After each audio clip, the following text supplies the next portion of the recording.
ভেজাইনেল ডেলিভাৰীটো আৰম্ভ হৈছিলেই তো আৰু লগে লগে তেখেতৰ এক্সামিনেশ্যন কৰি চোৱা হ'ল তেখেতক চাওঁতে তেখেতৰ দেহত 3 কেজি টেষ্ট কম পালে আমি লগে লগে ব্লাড পৰীক্ষা লগে লগে হিমোগ্লোবিন আহিলে 6.2 যিটো আমাৰ ভাষাত সিভিয়াৰ এনিমিয়া বুলি কোৱা হয় আৰু লগতে তেখেতে প্ৰসৱৰ পেইনত অলৰেডি আছিলে আৰু সেইটো সময়তে 1:30 বজাত তেখেত ভৰ্তি হৈছিলে আৰু 1:37 তেখেতে এটা পুৰণি মৃত মেচেৰিটেড বেবী এটা প্ৰসৱ কৰিব সেইটো তাৰ পিছত আমি লগে লগে তেখেতৰ যিহেতু মানে টেষ্ট কম সেইকাৰণে যিটো প্ৰসৱৰ পিছত কিছু আকৌ ব্লিডিং হয় সেইটো কাৰণে আমি লগে লগে তেখেতৰ যিটো ভেজাইনেল এক্সামিনেশ্যন কৰিলোঁ স্পেকুলামেৰে কৰি আমি দেখিলোঁ যে কিছু ব্লিডিং বেছি নাই আৰু লগে লগে আমি দুটা ব্লাড নিজে ৰেডি কৰিবলৈ আমি ক'লোঁ আমি তেখেতৰ হাজবেণ্ডক ক'লোঁ তেখেতকো ক'লোঁ যে আপোনাৰ দুটা ব্লাডৰ দৰকাৰ আছে যিটো হিমোগ্লোবিন 6.2 আৰু লগতে প্ৰসৱৰ সময়তো কিছু ব্লাড ৰক্ত ক্ষয় হয় গতিকে আৰু কমি যাব গতিকে আমি লগে লগে তেখেতক ক'লোঁ যে ব্লাডটো ৰেডি কৰিব লাগে আৰু তাৰে পিছত আমি লগে লগে ইমিডিয়েটলি দুটা ব্লাড যোগাৰ কৰিলোঁ 2 ইউনিট ব্লাড যোগাৰ কৰিলোঁ কৰাৰ পিছত আমি লগে লগে তেখেতক ব্লাড ট্ৰেন্সফিউজন ষ্টাৰ্ট কৰিলোঁ কৰা হোৱাৰ পিছত যিটো মৃত সন্তান আছিল সেইটো আমি গাৰ্জেনক আমি চহী লৈ তেখেতসকলক হেণ্ডঅভাৰ কৰিলোঁ কৰাৰ পিছত গধূলিৰ পৰা পেচেণ্টজন আমাৰ জেনেৰেল ৱাৰ্ডত ভৰ্তি হৈ আছে গধূলিৰ পৰা তেখেতৰ লগত কোনো গাৰ্জেন বা কোনো এটেণ্ডেণ্ট নাছিলে মই নিজেও বা ডক্টৰ অৰুণা বৰা নিজেও যেতিয়া ইভিনিং ৰাউণ্ডত যায় তেখেতৰ চোৱা হ'ল তেখেতে ব্লাড পাই আছিলে সেইটো সময়ত তেখেত ঠিকেই আছিলে সুস্থ হৈ আহিছিলে আমি যেতিয়া গাৰ্জেনক লগত কথা পাতিব বিচাৰিছিলোঁ তেতিয়া আমি কোনো গাৰ্জেন নাপালোঁ সিদিনা ৰাতিটো সেনেকৈ গ'ল পিছদিনা ৰাতিপুৱালৈকে তেখেতৰ কোনো গাৰ্জেন অহা নাছিলে মই নিজেই তেখেতক মৰ্ণিং ৰাউণ্ডত তেখেতক ৰাউণ্ড দিবলৈ গৈছিলোঁ যাওঁতে তেখেতক সুধিছিলোঁ যে আপোনালোকে খোৱা বোৱা কৰিছেনে নাই তেখেতে মোক কান্দি কৈছিল যে তেখেতে খোৱা বোৱা একো কৰা নাই মই নিজেই তেখেতক আমাৰ কেণ্টিনৰ পৰা খানা অনাই নিজে তেখেতক খোৱালোঁ খোৱাৰ পিছত দুপৰীয়া সময়ত যিহেতু কোনো গাৰ্জেনৰ কোনো তাত খা খবৰেই নাই আমি হস্পিটেলত কৰ্তৃপক্ষৰ পৰা দুজন আমাৰ কৰ্মচাৰীক তেখেতৰ যিটো এড্ৰেছ দিছে ঘৰৰ এড্ৰেছ ৱাৰ্ড নম্বৰ 5 তালৈকে আমি পঠাওঁতে তেখেতে তাতে আমাৰ যিজন ষ্টাফক মিছবিহেভ কৰিলে আৰু ক'লে যে তেখেত মোৰ পত্নী নহয় মই তেখেতক আনিবলৈ নাযাওঁ পলিক্লিনিকৰ কৰ্তৃপক্ষই তেখেতক যি কৰে কৰক মই আনিবলৈ নাযাওঁ সেনেকৈ সেই দিনটো 18 তাৰিখটো পাৰ হ'ল নেক্সট 19 তাৰিখ আহিল যিহেতু এটা নৰ্মেল ডেলিভাৰী 48 আৱাৰ্ছ আমি ৰাখিব লাগে আমি 48 আৱাৰ্ছৰ পিছত তেখেত সুস্থ হৈ আহিছিলে আৰু তেখেত ডিছচাৰ্জৰ কাৰণে ৰেডি আছিলে তো গতিকে আমি আকৌ হস্পিটেলৰ মানুহক পঠাওঁ যে তেখেত ডিছচাৰ্জৰ কাৰণে ৰেডি আছে গতিকে আপোনালোকে আহি তেখেতক লৈ যাওক তেতিয়াও তেখেতসকলে ক'লে যে আমি নিবলৈ নাহোঁ আপোনালোকে যি কৰে কৰক সেই সময়তে গধূলি সময়ত আমি উপায়বিহীন হয় যিহেতু তেখেতৰ পেচেণ্টটো যাবলৈ ৰেডি আছে তেখেতৰ কোনো গাৰ্জেন নাই এটেণ্ডেণ্ট নাই আৰু পেচেণ্টজনে নিজেও পেনিক কৰিছে যে তেখেতৰ লগত কোনো গাৰ্জেন নাই সেইটো দেখি আমি প্ৰশাসনক অৱগত কৰিলোঁ পুলিচ ষ্টেচনক জনালোঁ পুলিচে তাৰপিছত গধূলি সময়ত আহি তেখেতৰ ঘৰত যায় তেখেতৰ এজন স্বামী হেমন্ত চৌধুৰী আৰু লগতে তেখেতৰ স্বামীৰ যিজনী মাক মানে পেচেণ্টৰ শাহু মাক তেখেতক হস্পিটেলত লৈ আহি উপস্থিত হ'ল তাৰপিছত তেখেতসকলে ক'লে যে আমি এতিয়া যিটো বিলৰ পৰিমাণ সেই বিলৰ পৰিমাণটো দিবলৈ অসমৰ্থ আমি কিছু সময় লাগে এনেকৈ বিলৰ পৰিমাণটো আছিল 13,090 টকা আছিল তাৰে পিছত আমি ক'লোঁ যে ঠিক আছে আপোনালোকে একো নাই আপোনালোকে এটা চহী কৰক যে আপুনি মানে বিলৰ পে'মেণ্টটো আপোনাক কৰি দিব কিছু সময় লওক আৰু আপোনালোকে যাব পাৰে সেই সময়তে আমি তেখেতৰ পৰা চহী ল'লোঁ লৈ পেচেণ্টক তেখেতৰ হাতত আমি ঘৰলৈ যাব লাগিব সেনেকৈ যোৱাৰ পিছত 25 জুনত কল্পনা চৌধুৰী নিজে হস্পিটেলত গধূলি 7:30 বজাত আহি উপস্থিত আহি ক'লে যে তেখেতক ডকুমেণ্টছখিনি লাগে কিবা তেখেতে ইঞ্চুৰেঞ্চ ক্লেইম কৰিব আমাৰ যিজন ৰিচিপশ্যনৰ মানুহে ক'লে যে বাইদেউ আপোনাক জেৰক্স কপি দি দিম আমাৰ জেৰক্স কপিৰে ইঞ্চুৰেঞ্চৰ কাম হৈ যাব বাকী আপোনাৰ বিলটো পে'মেণ্ট কৰাৰ লগে লগে আমি যিখিনি অৰিজিনেল ডকুমেণ্টছ যিখিনি ডিছচাৰ্জ চাৰ্টিফিকেটেই হওক বা যিখিনি হওক আমি সেইখিনি আমি পিছত পে'মেণ্ট হোৱাৰ লগে লগে দিয়াই দিম সেই সময়তে তেখেতে সেইটো কথা নুশুনি তাত অলপমান কেওজৰ সৃষ্টি কৰিলে আমাৰ যিজন ৰিচিপশ্যনৰ মানুহ তেখেতক অলপ মিছবিহেভ কৰিলে তেখেতক বেয়া গালি পাৰিলে সেই সময়তে ডক্টৰ অৰুণা বৰা পেচেণ্টৰ ৰাউণ্ড দিবলৈ গধূলি ওলাই আহিলে তেখেতক দেখি কল্পনা চৌধুৰীয়ে লগে লগে তেখেতক অলপমান বেয়া গালি গালাজ কৰিলে তেখেত ডক্টৰ অন ডিউটি আছিলে আৰু কৰ্মচাৰী ডক্টৰ অন ডিউটি আছিলে কৰ্মচাৰী ডিউটি কৰি থাকোঁতে হস্পিটেলৰ পৰা তেখেত অলপমান কেওজ এটা সৃষ্টি কৰিলে সেইটো সময়তে তথাপিও তেখেতে সেইবিলাক কাগজ পত্ৰখিনি তেখেতে লৈ গুচি যোৱাৰ পিছত 27 তাৰিখে ৰাতিপুৱা আমাৰ প্ৰশাসনৰ পুলিচ ষ্টেচনৰ ফোন আহিলে যে আমাৰ এগেইনষ্টত এটা কেছ ৰেজিষ্টাৰ হৈছে কেছটোত কৈছে যে কল্পনা চৌধুৰীয়ে আমাৰ নামত কেছ ৰেজিষ্টাৰ কৰিছে আৰু কৈছে যে এইখিনি মানে আমি মিছবিহেভ কৰাৰ কাৰণে কিছু আমি অশালীন ব্যৱহাৰ কৰিছোঁ আৰু কেছ কৰিছে সেইটো আমাৰ আমি লগে লগে আমিও এখন FIR দিব লগা হ'ল আমি দিলোঁ। দিয়াৰ পিছত গোটেইখিনি ঠিকে থাকিলে। এতিয়া সেইটো হৈ গ'ল 27 জুনত আৰু আজি হ'ল 23 ছেপ্টেম্বৰ। যোৱাকালি 22 ছেপ্টেম্বৰ 4 মাহ পিছত তেখেতে ফেচবুক লাইভ আহি কিছুমান মিছা অভিযোগ দি আমাক অলপ হাৰাশাস্তি কৰিছে। আৰু লগতে আমি আজি পলিক্লিনিকে ৰঙিয়াত 20 বছৰ ধৰি ছাৰ্ভিচ দি আছে। আজিৰে আমাৰ এনেকুৱা এটা পৰিৱেশ সৃষ্টি হোৱা নাছিল য'ত আমি এনেকুৱা এটা পৰিস্থিতিৰ সন্মুখীন হ'ব লগা হোৱা নাছিলোঁ। তথাপিও যি নহওক কিয় এতিয়া সেই ঘটনাটো গোটেই কোৰ্টত আছে। আমি ন্যায়ৰ বাবে ৰখি আছোঁ। পিছত কি হয় দেখা যাব।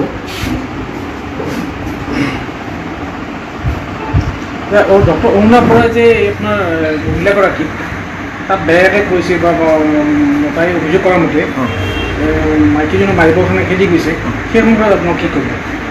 সেই সময়ত অৰুণা বৰাৰ পেচেণ্ট চাবলৈ ওপৰত তেখেতক কোৱাৰ্টাৰৰ পৰা নামি আহিছিলে। নামি আহি তেখেতক সুধিছিলে যে আপুনি কিবা অসুবিধা পাইছে নেকি, বহি আছে যে তাতে চাবলৈ, দেখাব আহিছে নেকি? তেখেতে কৈছে যে ছাৰ মই কাগজ লাগে, মোক কিবা লাগে, এনেকুৱা ক'লে। তেখেতে ক'লে যে কাউণ্টাৰত যে এখেতক জেৰক্স কপিখিনি দিয়াই দিয়া দি সেনেকৈ কৈ তেখেত ওলাই গুচি যাওঁতে তেখেতেই কল্পনা চৌধুৰীয়ে তেখেতক মাৰিবলৈ খেদি গৈছে। আৰু আমাৰ সেইটো ফুটেজটো আমি যদি থানাত দিয়া হৈছে, তেখেতে খেদি যোৱা যদি ফুটেজ সেইটো থানাই অলৰেডি পাইছে।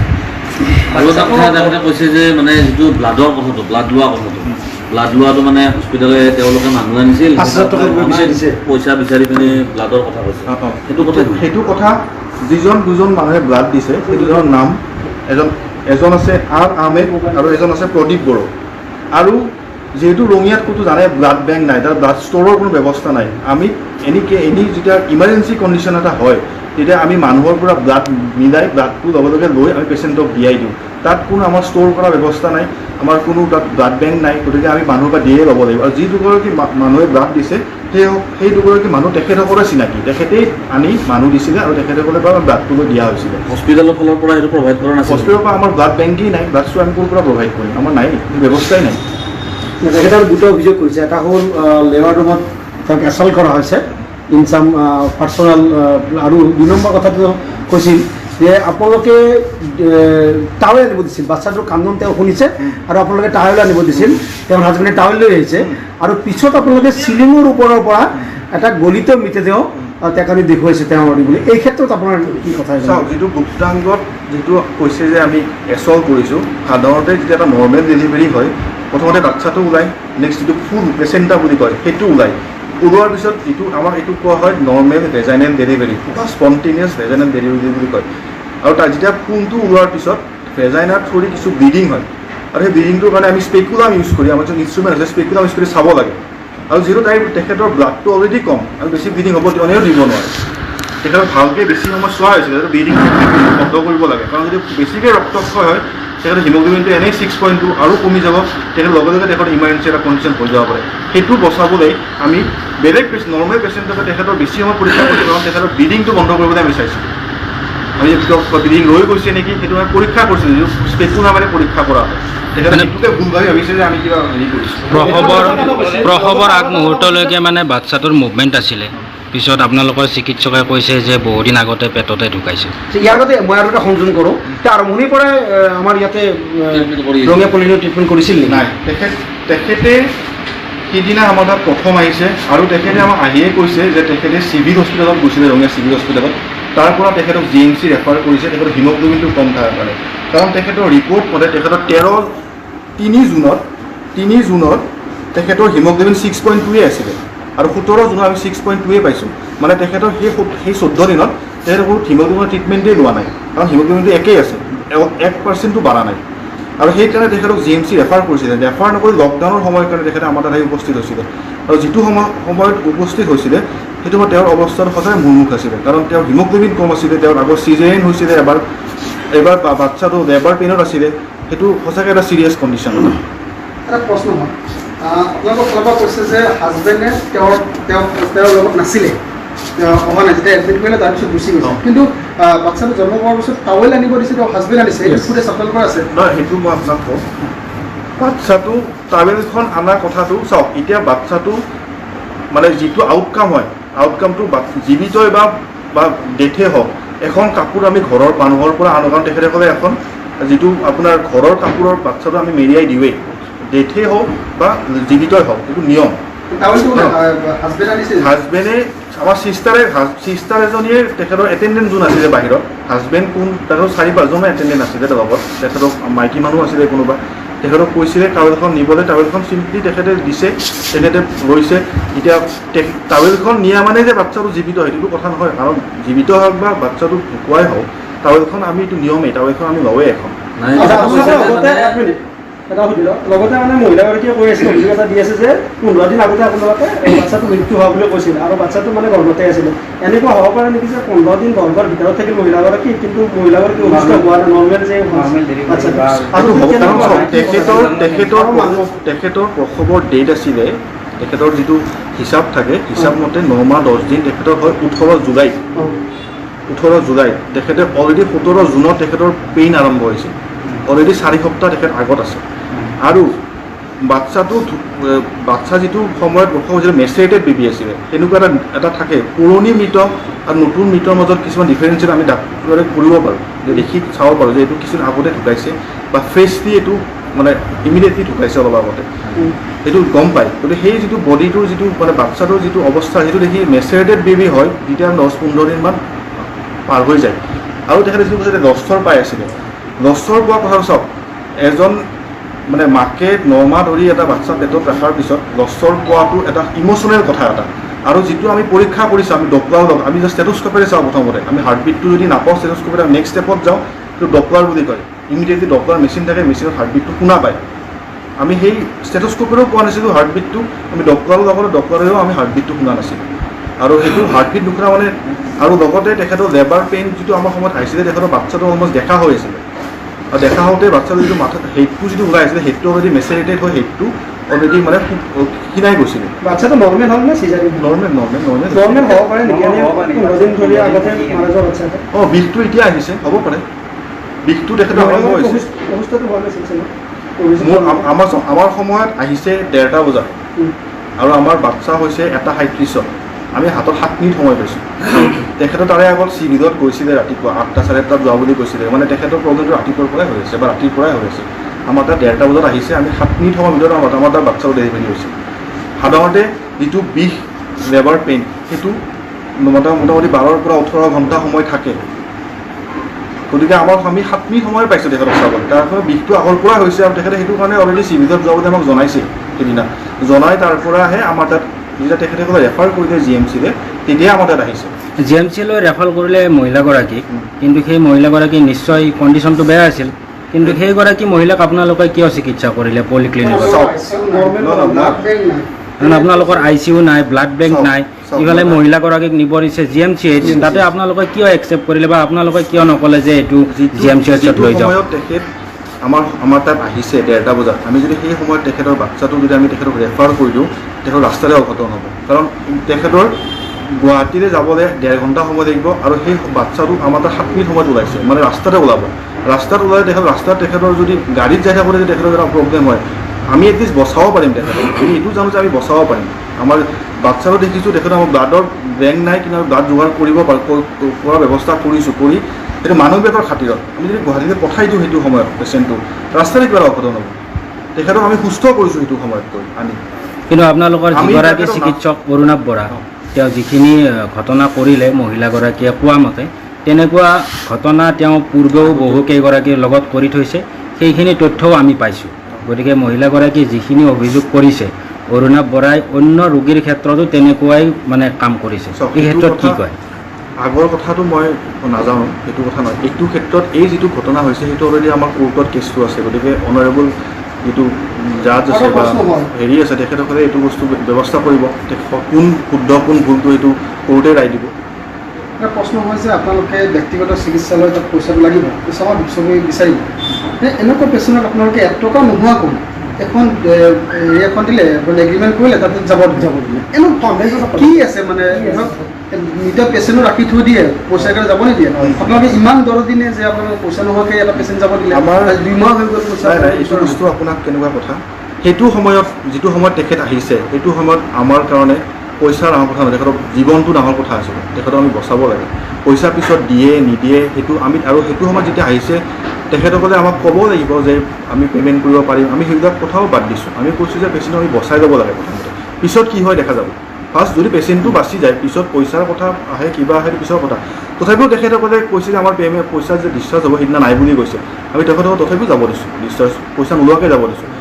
আমাৰ যিহেতু প্লাছ হস্পিটেলৰ পিছৰ যিটো 5 নম্বৰ ৱাৰ্ডত হস্পিটেলখন আছে, তেখেতৰ ঘৰটো হস্পিটেল একদম পিছতে, মানে আমাৰ নিজৰ লোকেলিটিতে পৰে, মানৱীয়তাৰ খাতিৰত চিনাকিৰ ভিতৰত যে ঘৰৰে নিজৰে ওচৰৰে মানুহ, গতিকে পইচাটো পে'মেণ্ট কৰি দিব।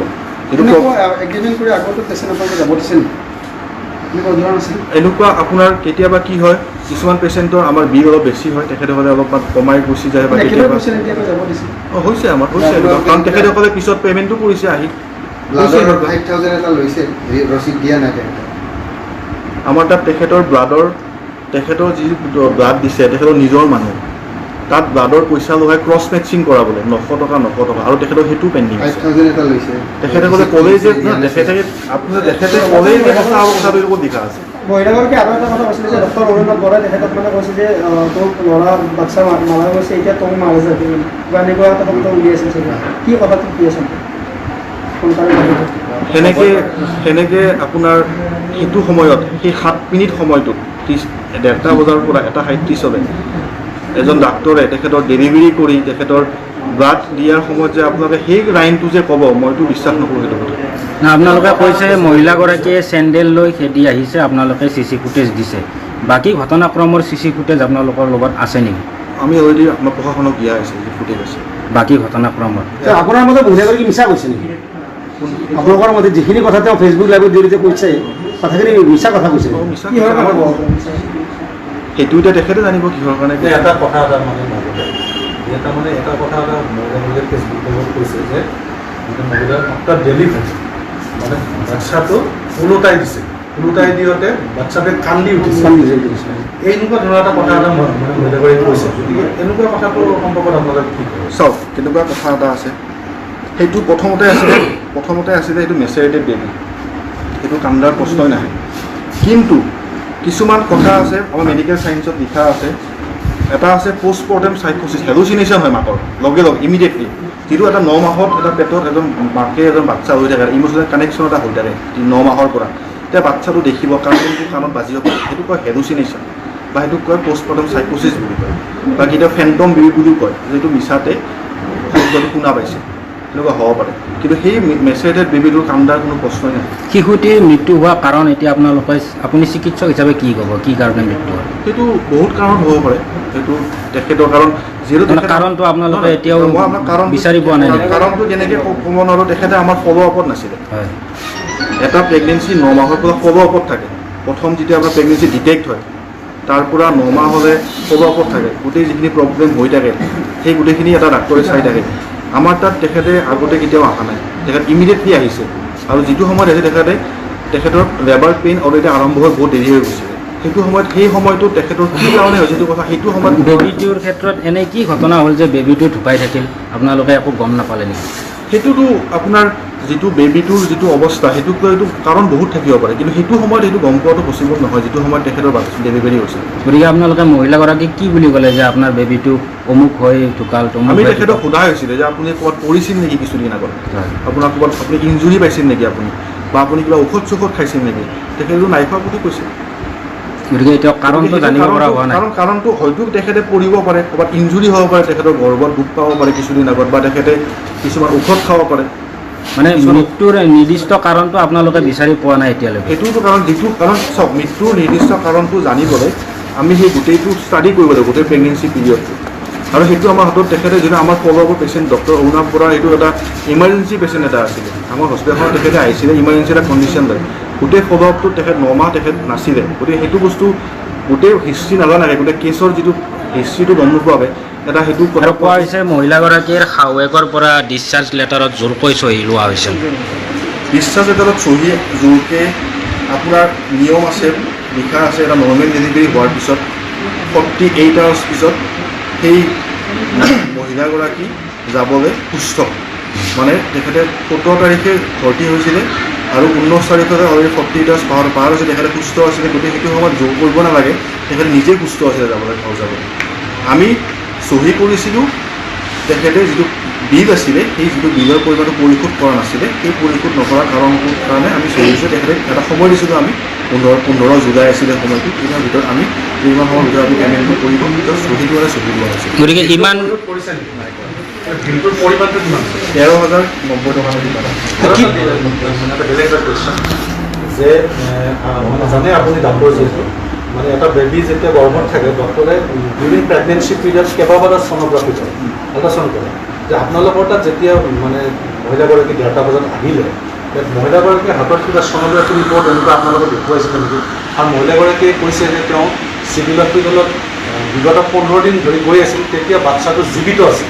তেওঁ মানে দাবী কৰিছে যে বাচ্চাটো জীৱিত আছিল, মানে আপোনালোকৰ তাত যোৱাৰ পিছতে বাচ্চাটো মানে মৃত বুলি আপোনালোকে কয়। গতিকে এনেকুৱা কিবা আপোনালোকৰ হাতত মানে নথিপত্ৰ আছে যিটোৱে প্ৰমাণ কৰে? তেখেতৰ যিটো লাষ্ট এমাহ 2 মাহৰ কোনো আল্ট্ৰাছ'ন'গ্ৰাফি তেখেতৰ আমি পোৱা নাছিলোঁ।